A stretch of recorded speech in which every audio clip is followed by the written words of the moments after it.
Hey, what's up, everybody? Earlier today, dropping my daughter off.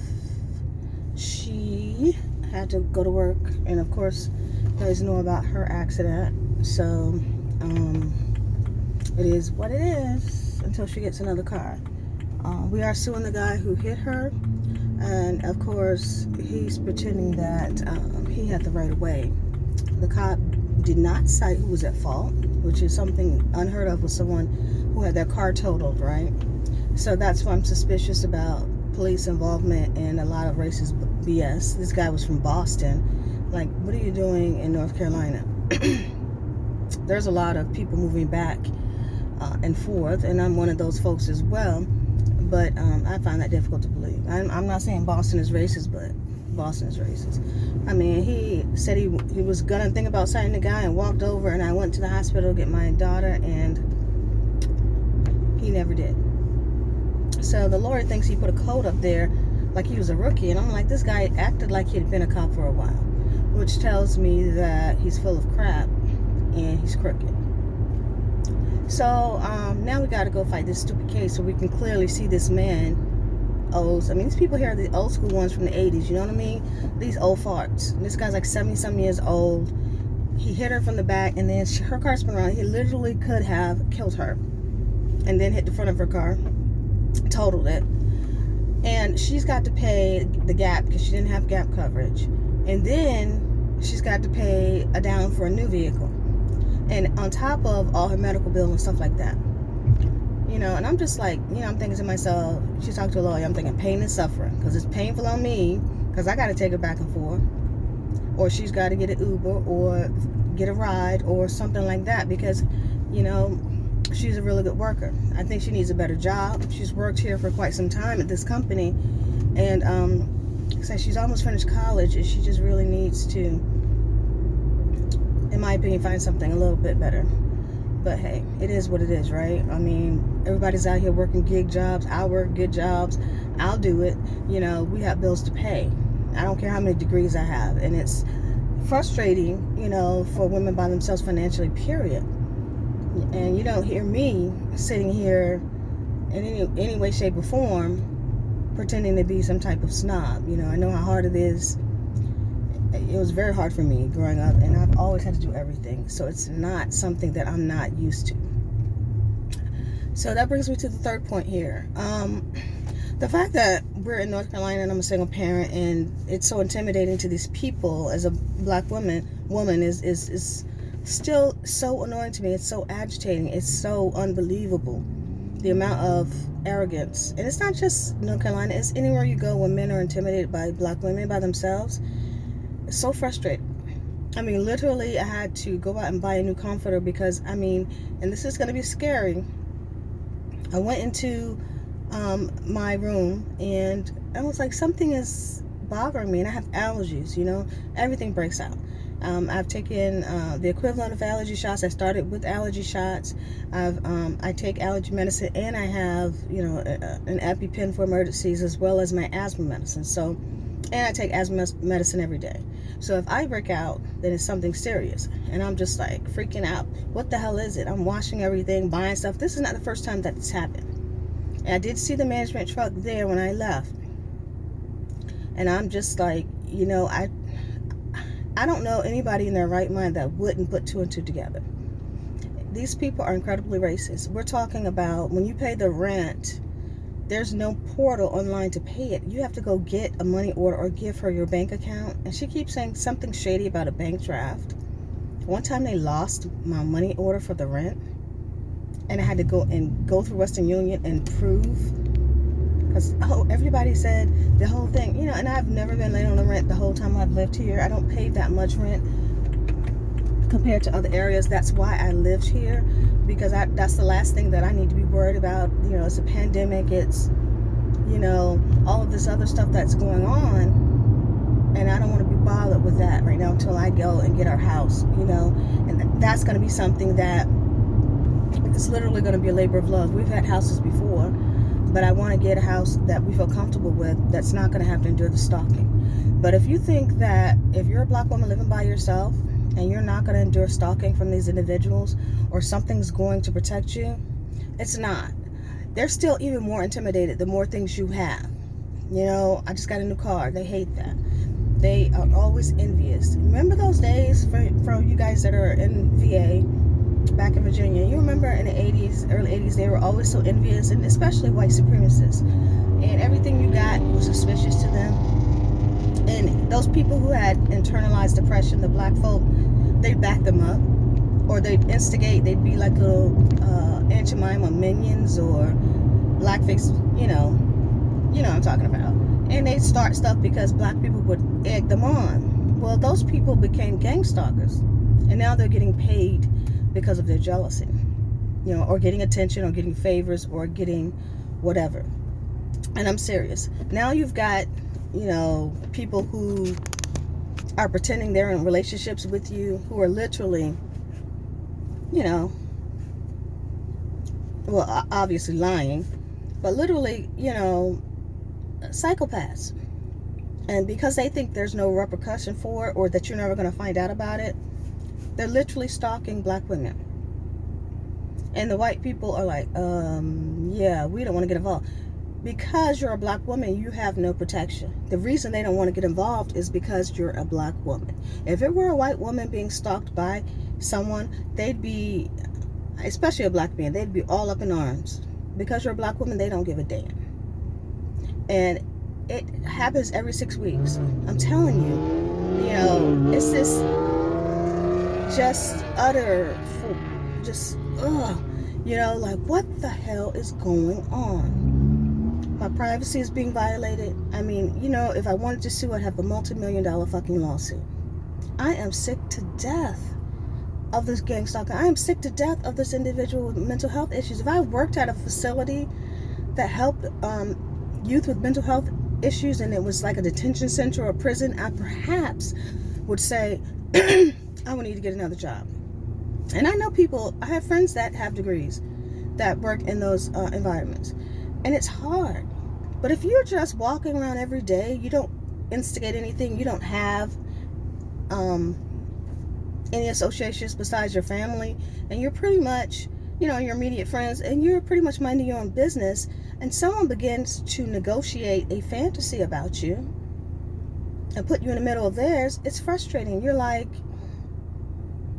yeah, and it just starts out of the blue. That is white supremacy. That's what it is. I don't care who participates in it. I don't care for what reason. Because the bottom line is, if it were not, you would not be getting away with it. Period. If you're a person of color and you're getting away with something like this, you can sit down here and tell yourself it's because of money. You can tell yourself because you're popular, because you have lots of attention, because of whatever reason, and you're getting away with this because you think that's the reason why. That's not the reason why. The reason why you're getting away with this and you have been caught is because of white supremacy. Now you keep that in mind, and that goes for any jealous person that is sitting here plotting and planning. It's like, you cannot be more stupid. Not with my intellectual level are you going to sit down here and dumb me down, nor are you going to steal my identity or, you know, pretend this or that, because I'm just going to open my mouth.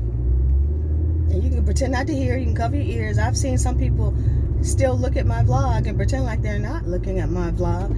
Yeah, well, pretend on. You know what I mean? I don't care. But somebody's going to see it. And you can sit down here and do whatever you want to do. But pretending and then being harmful towards someone else with what you're pretending, that's unacceptable. Violence, I mean, it just keeps happening. And it could be very well be. We have a lot of affluent black folk where we come from. But again, we know what they did to get there.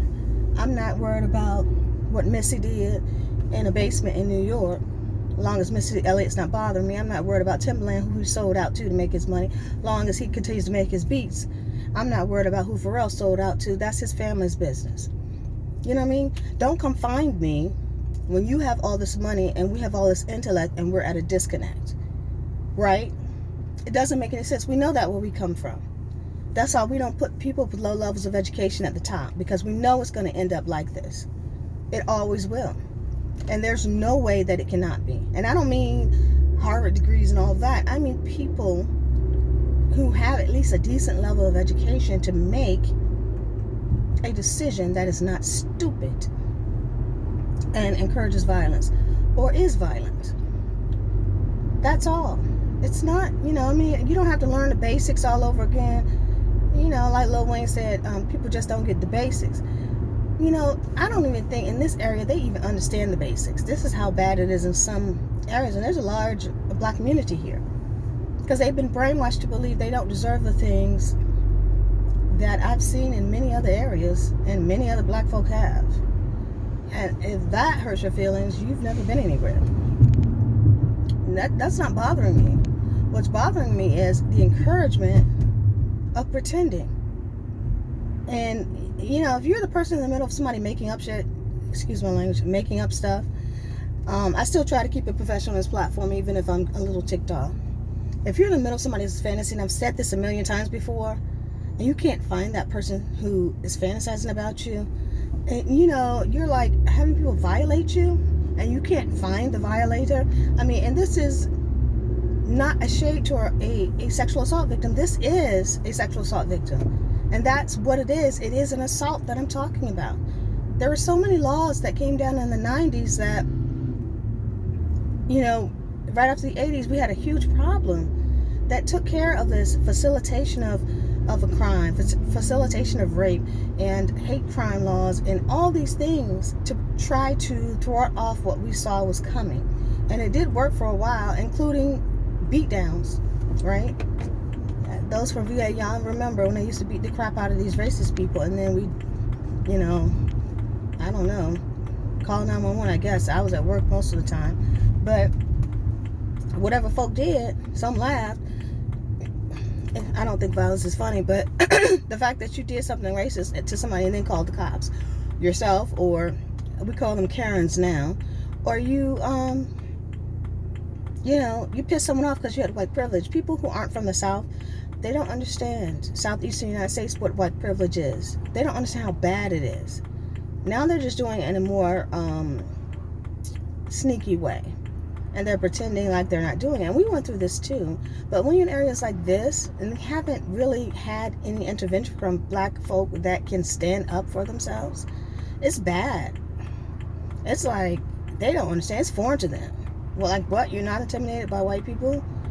What? You don't have black people that act like they're from everybody's projects? And see, when I say that, I don't mean everybody in the projects is bad. I'm not saying that, because my grandmother grew up in the projects, and people who know me know that. And I am an anti-poverty, activist. I don't have any shame about that. But I do have a shame about people who have what's called a ghetto mentality. And yes, the post-millennial woke crew, please don't come after me for using the word ghetto, because I'm grown and I'm going to do what the hell I'm going to do. Right? I am way better educated than you. There's no such thing as pretty privilege or light skin privilege. Okay? And I'm going to use the word ghetto when it's appropriate. And this is no disrespect towards Jewish folk or anybody else. If you have a ghetto mentality, then you know what I'm talking about. I don't care how much money you have. I don't care who the heck put you on top. If you have a disrespectful attitude towards your own culture, towards people that, would normally, under any circumstances, have nothing to do with you, and you start things with people just out of a nightmarish form of jealousy, and you think you can benefit from that, you're envious of other people like that, then you have a ghetto mentality. You do ghetto things to get attention from people because you believe that you're going to benefit from them. And the sad part is, in our society, many people are benefiting from this type of mentality, and it's becoming popular because of guess who? And they're paying you, well, I should say they're paying these folks to go out here and do this stuff, and you don't know it. And I'm not going to mention any names. There's a lot of performers out there who are doing it. I don't care if y'all don't understand why I don't like Cardi B. It's a multifaceted reason why. Okay. And I cannot tell you how disturbed I am. When this crap happens, these people take it lightly. It's nothing to them to try to get away with stalking. It's nothing for them to lie on black women. It's nothing for them to just completely go find someone they're jealous of and make up a fantasy. And this goes for anybody else that's participating. But is it easy if I tell you right to your face that you're a liar? Whatever you're making up, whatever you're fantasizing, I find it so difficult. I mean, you'd have to be really someone who, needs to go get some psychiatric evaluation.